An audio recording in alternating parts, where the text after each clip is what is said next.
Hello everyone, welcome back to the channel, and today we have another London System video. So, as I mentioned in the last video, it's not actually the best opening for white, but it's certainly very aggressive, as it's a queen's pawn opening type of opening. It's very aggressive, and it creates a strong position from white with an attack on black's kingside. It's actually my favourite. It's not the best, as I talked about the queen's gambit, but this is actually my favourite opening. So, d4, d5, the queen's pawn opening, and it already prepares this bishop to move to f4, which creates the London system. So the bishop has a strong dark square diagonal, as it controls these squares here, along with this pawn controlling the dark squares. So from here, the most common response is knight to f6, which is also the Indian game in this position.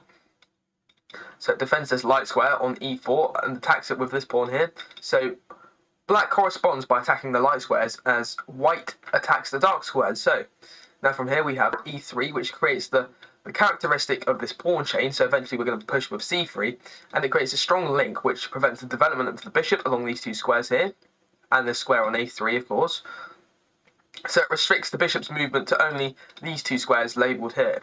So, and also, if, for example, if we saw e6, this would affect the light square bishop's development. So, if we have c5 opening up the centre, we can simply reinforce this with our strong pawn chain, so c3. And the point is, we've created this strong characteristic here, as you can see, nice pawn chain, and this is a very strong position here for white. So now our next objective is to develop these minor pieces. So after black plays knight to c6, we can play knight to f3. So we're defending our pawn on d4 and attacking this dark square here, along with the bishop and pawn. So as I mentioned in the last video, the e5 and e4 squares are very important to control as white. So we have already completed the objective of controlling this square, as only, as you can see, only the knight on c6 is defending this one, but however we have three attackers on the square, as you can see, the bishop, knight and pawn, and it also creates pressure, as if there's a capture occurring on the square, we can simply retake with the pawn and cause pressure on this knight, as you can see.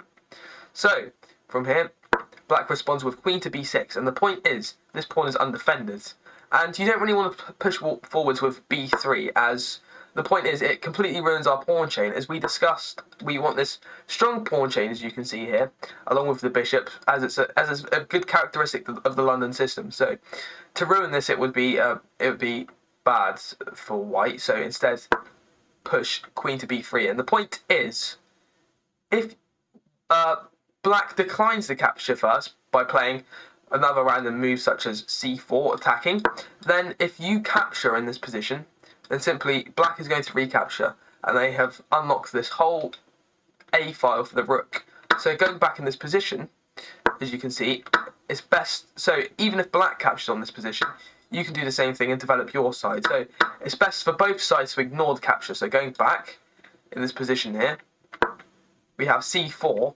The point is we're going to move to c2, and after the bishop comes out to f5, we have queen to c1, and this pawn is under a lot of attack, and the position here is not very good. So going back to the start of the game, that's why in the e3 position, so instead of c5, if this move here, e6, was played, then this bishop wouldn't be able to come to this f5 square, and you'd be able to leave the queen here and defend this pawn.